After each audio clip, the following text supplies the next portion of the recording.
you have referred to the relationship between the owner and the editor. It's critical. And it's critical. You've used the phrase sacred trust. Yeah. 2/3 of America's reporters today think the owners, their employers, no longer share the same values about journalism outside the Washington Post. Not here, but I know you've noticed this. And what's the answer? What's going to happen here? Well, that's the beginning of a good newspaper, is to have an owner who cares. And if they don't care, they're not going to be good newspapers. They're not going to be.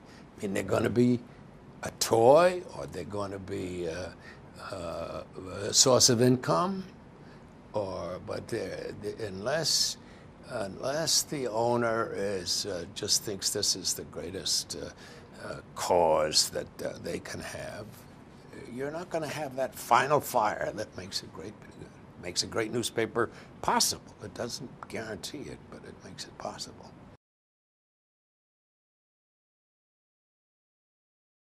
How did Watergate change journalism, would you say?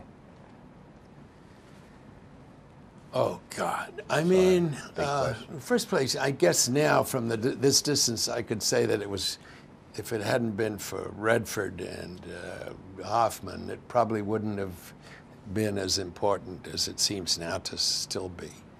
But I think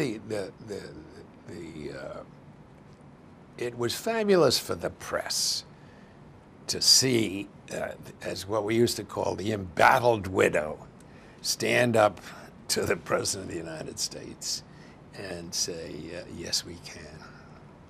And I think that gave publishers all over the world a sense that, by God, they could stand up to authority. And just because somebody told you that you couldn't do something, it didn't necessarily mean that you couldn't. I think that was the ultimate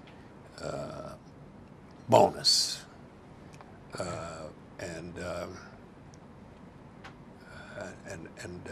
And of course, for the owners, it showed them that they could do it and become famous for it.